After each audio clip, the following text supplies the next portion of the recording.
чего должна достичь банда в Украине, выйти на какой уровень, чтобы задуматься о туре в Европу? В принципе, можно ничего не достигать, сразу ориентироваться на европейский рынок, ехать сюда играть, завоевывать там популярность. Но нужно понимать, что уровень групп выше, уровень сцены выше. И если ты просто зеленый, 16-летний музыкант, не обкатанный, то тебе так делать нечего. Если группа собралась из опытных музыкантов и не знают, что делать, как делать, тогда почему бы нет? Я понял. Язык это помеха, если он не английский для тура Да. по Европе? Да, Насколько нужно лучше играть, чтобы компенсировать это? И возможно ли это вообще? невозможно. Невозможно. Насколько я вижу, насколько я понимаю, это просто невозможно. Если ты поешь не на английском, то дальше Львова и 70 километров, там, право-русское тебе делать нечего. Все, что ты можешь... Твоя территория, там, бывший Советский Союз, Белоруссия, Украина, Россия, там, в перспективе какой-нибудь Казахстан, потому что тоже есть играют. Но, вот так. Без шансов, да? Хоть кем ты будешь. Просто мода на матрешки давно прошла. Если это были 90-е годы, тогда да. Действительно, там они периодически вытягивали группы, например, в Польшу, которые там пели на украинском или на русском, потому что это было экзотика. Сейчас это никому не надо. Если мы сталкиваемся, я на своем примере с Джинджи сталкиваемся с ситуацией, что мы поем на английском, и то нам тяжело доносить до слушателя, например, в той же Италии. Есть страны, где не говорят. И уже тяжело. А когда это русский или украинский, менее распространенный язык. Окей, смотри. Продвижение группы в социальных сетях, в других медиа. Какой должен быть сделан задел уже? Кто-то вот начинать двигаться. Нужен Facebook, Нужен Facebook. YouTube. Насколько хороший и Смотри, во-первых, он хотя бы должен быть. И если ты ставишь перед собой определенные цели, ты должен понимать, что все требует определенных инвестиций.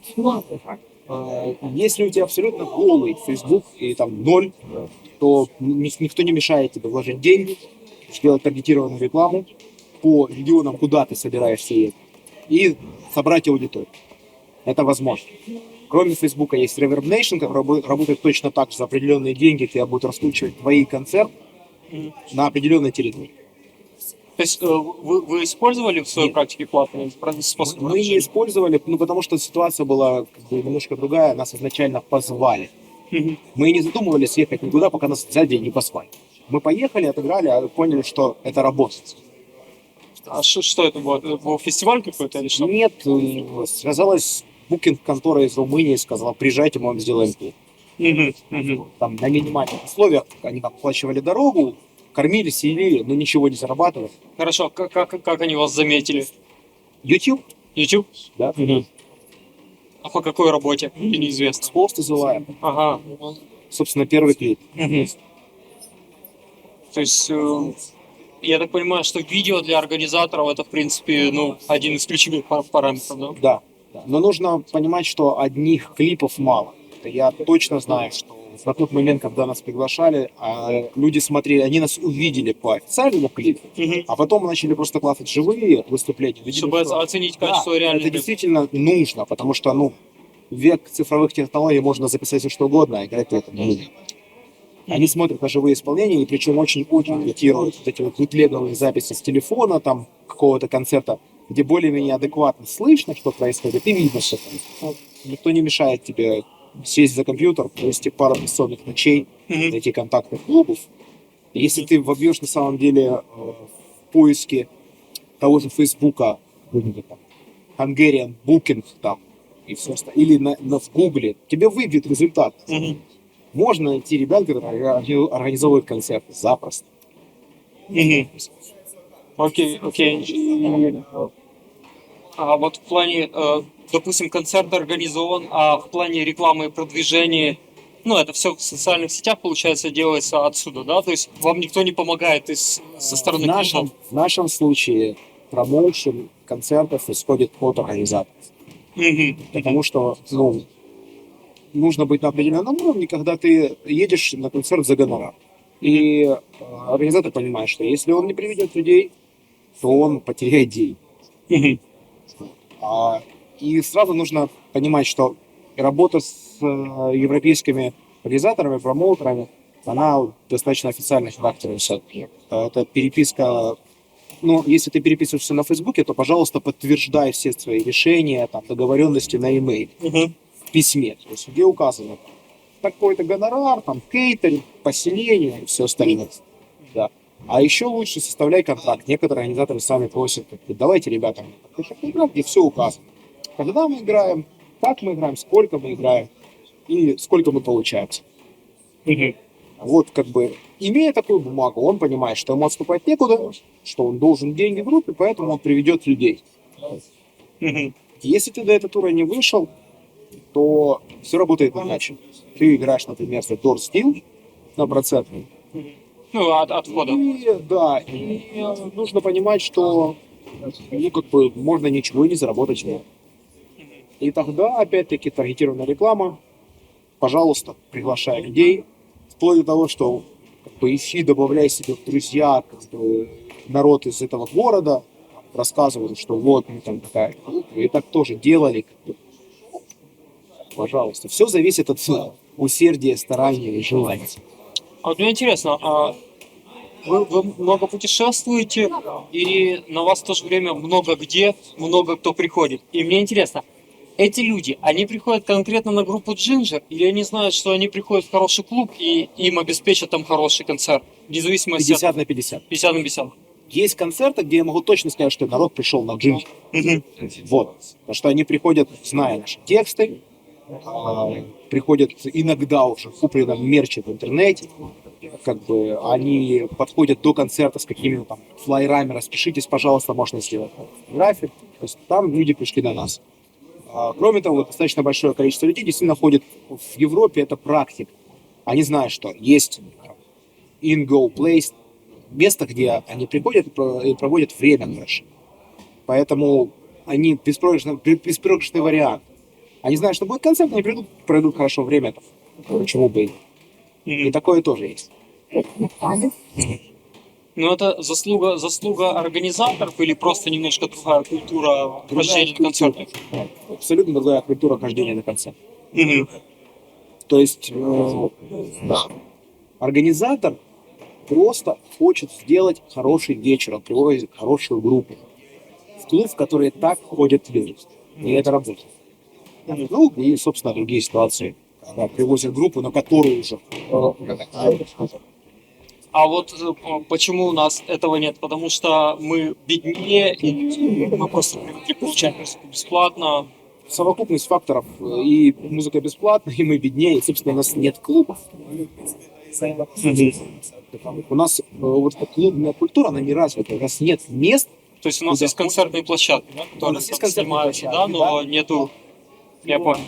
Ну, назови мне, пожалуйста, клуб в Киеве, где действительно там приезжают метальные банды каждую неделю, там 4 раза в неделю ты можешь прийти, и ты даже можешь не знать, какая банда, но ты придешь и будешь знать, что там металл. Но последнее время Метрополь пытается Последнее занять время. эту нишу. До этого такого, в принципе, не было.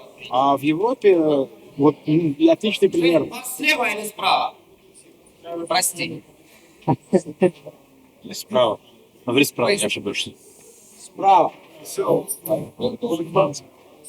Отличный пример. Мы играли в Бергамо, в Италии, и там клуб называется Life King. Это здоровенная домина в 3 этажах, где на первом, в 3 уровнях. На первом этаже, на втором этаже бары, где крутят постоянно тяжелую музыку.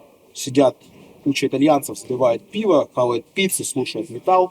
А на нулевом уровне концертная площадка. И они просто приходят в это место. Мы играем, вот это вот тот случай, когда действительно мы приехали в клуб, в который и так ходят люди. Они, там тьма тьмущая, там порядка 400 человек. Они заливают, слышат, что что-то играют внизу, они спускаются и слушают. Им нравится, они поднимают, не нравится, они остаются, не нравится, они поднимаются. Я понял. Хорошо. Допустим, принято решение ехать в тур. Как оценить стоимость тура? Сколько нужно собрать денег под этот тур? От чего вы отталкиваетесь в своей практике? Чтобы не нужно потом было звонить кому-то и пытаться работать.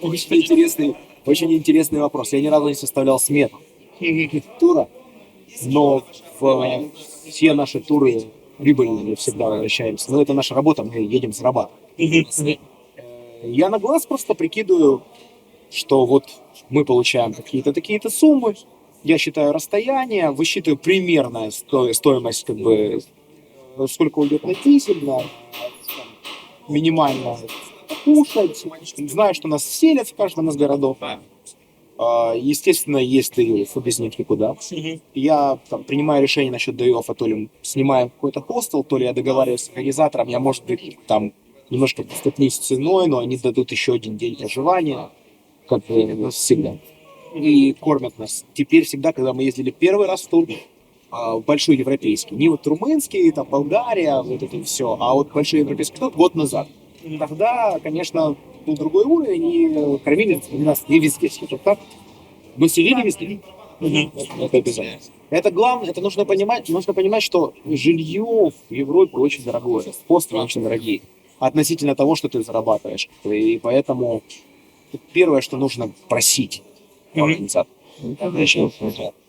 Можно соглашаться на дорс-дил, но тебя должны косить. И когда ты начинающая группа, пофиг где тебя косить. Бери спальные мешки, главное, едь не зимой, пускай тебя селят в какой-то, я не знаю, там, пустой квартире организатора, я не знаю, там, расселяют по друзьям, по барабану, и ты не платишь деньги за хостел или за отель, что еще дороже. Хорошо. Первый тур, он прибыльный или он убыточный? Сложно сказать. В нашем случае не было убыточных туров. Повезло.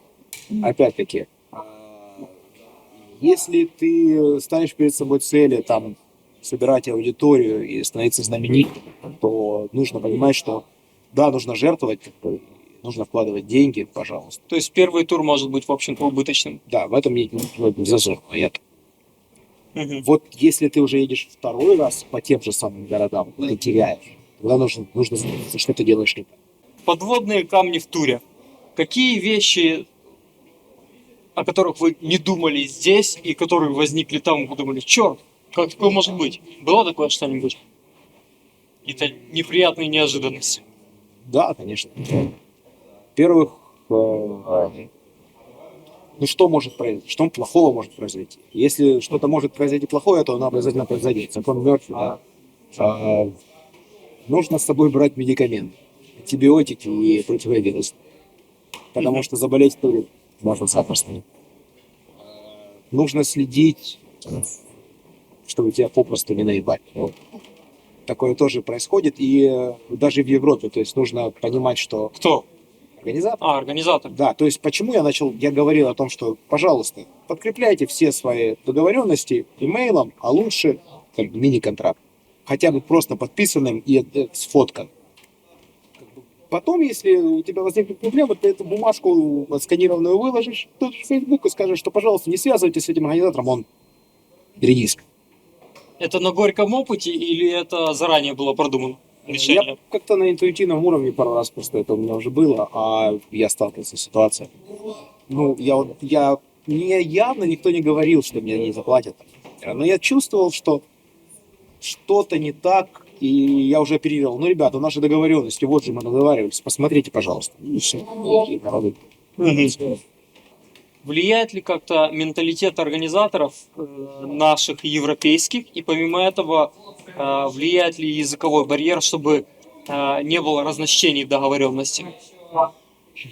Хорошо. Чтобы все понимают. Вот смотрите, у нас была ситуация, я не буду говорить, кто это был, но это было в Украине, и была очень, очень конфликтная ситуация с организатором. Не я занимаюсь концертами по Украине, там делает другой человек у нас в нашей команде. И просто не было контракта, не было четких прописанных договоренностей, была просто переписка ВКонтакте, которую обе стороны поняли по-разному. Вот это пример нашего менталитета, когда, ну, кстати, это сплошь рядом происходит, наши организаторы хотят выдаить из тебя всех. Там все лучше. К тебе относятся с большим уважением, но нужно понимать, что люди бывают разные. Так или иначе. Понятно, что не конечно. Но в целом там намного лучше. А по поводу английского, мне повезло, я говорю на английском примерно как на украинском. Мгм. Поэтому и зачастую организаторы говорят на английском хорошо. Но не всегда. Вот. И в принципе, да, бывали случаи, когда понять друг друга было тяжело, но как-то все срасталось. В общем, как бы знать английский надо. Не помешает. Да? Не помешает жизни. Хорошо. Что очень желательно взять с собой в тур? Помимо Помимо, музыкальных помимо инструментов, инструментов и одежды. если ты едешь в Европу, ты должен ехать с полным бэклайном. Расшифруй, Слав. Да, что? Барабаны, кабинеты, усилители, провода, подзвучка на барабаны, свой микрофон лучше 2, иногда пульт. Удивительно. И Потому у что, Ginger это все есть? потому что ты приезжаешь в пустой зал. Это всегда или может быть? Это 95% случаев, в котором стоят порталы, стоят усилители. Зачастую, конечно, стоит пульт, но не всегда. Бывает, мы приезжали в клубы, где стояли порталы, стояли усилители, пульта не было. Вот. Бэклайна, ну да, 95% случаев нет. Нет ничего. И все, даже самые говёные европейские группы, самые начинающие, которые не умеют играть, ездят со своим аппаратом. Причем иногда с таким, от которого просто, ну, ты в шоке. То есть приезжает группа, толком не умеющие играть, но они играют на фракталах, на сфиксах, на дорогущих гитарах, на очень дорогих барабанах. Вот как бы так. У тебя есть какие-то секреты или твоя какая-нибудь система или техника, как оставаться в туре в тонусе?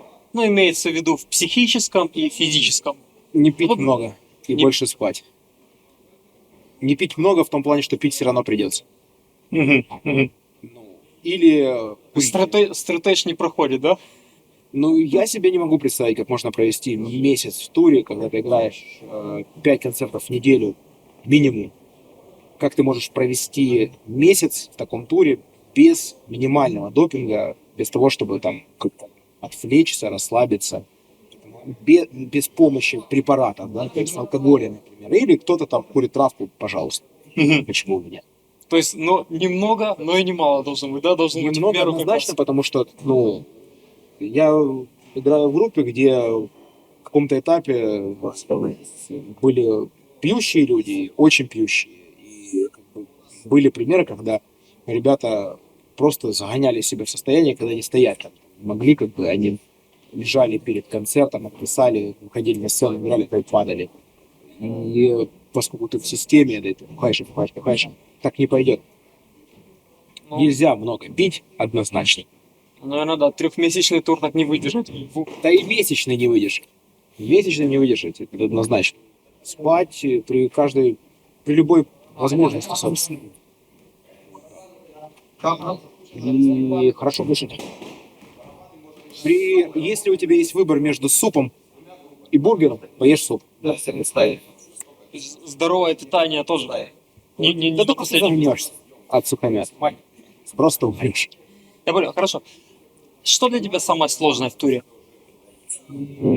Самое сложное в туре. Да и я фиг его не знаю. То есть нет такого, что тур это идеально, но вот эта штука... Чё? Тур это тяжело в целом. Мгм. Это не идеально. Это работа, которую нужно воспринимать. Это работа, нужно воспринимать как То есть выступление на концерте не компенсирует как бы тяга тура? компенсирует. Компенсирует. Мне нравится выступать, мне нравится играть. Мгм. Да, это компенсирует, но тяжело в целом. И, ну, нельзя выделить что-то вот конкретное, что там, если бы этого не было, было бы просто радость. Мгм, Да? мгм. Нет, оно как-то все в совокупности наслаивается. Дорога тяжелая, но нужно выносить оттуда свои радости, потому что куча красот вокруг. Ты проезжаешь очень красивые места, ты можешь остановиться, фоткаться, посмотреть банально на это. Везде есть плюс и минус. В целом, конечно, в совокупности это очень тяжело. Ты работаешь музыкантом, водителем, грузчиком, переводчиком, там, не знаю, промоутером, менеджером. Это не так нравится. Как правильно подавать себя в общении с организатором, если ты, скажем, молодая банда и не очень еще много достигшая? Какая-то, может, линия поведения, Скромность украшает. скромность. Нужно понимать, где ты находишься и что ты из себя представляешь. Не ломить цену. Нужно понимать, что когда ты начинающая группа, это клуб тебе делает предложение, что берет, а не ты делаешь предложение клубу. Ты едешь не зарабатывать деньги, а зарабатывать популярность и аудиторию. И поэтому просить надо минимум. Минимум.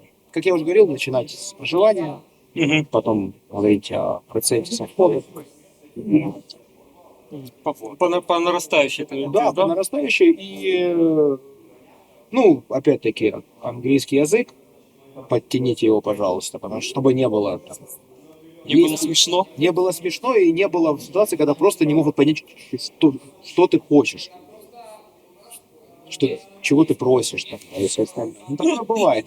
Мне пишут некоторые люди из Европы, если встречаются там, с помощью людей транслейта, когда я не могу разобрать, что это. Мгм.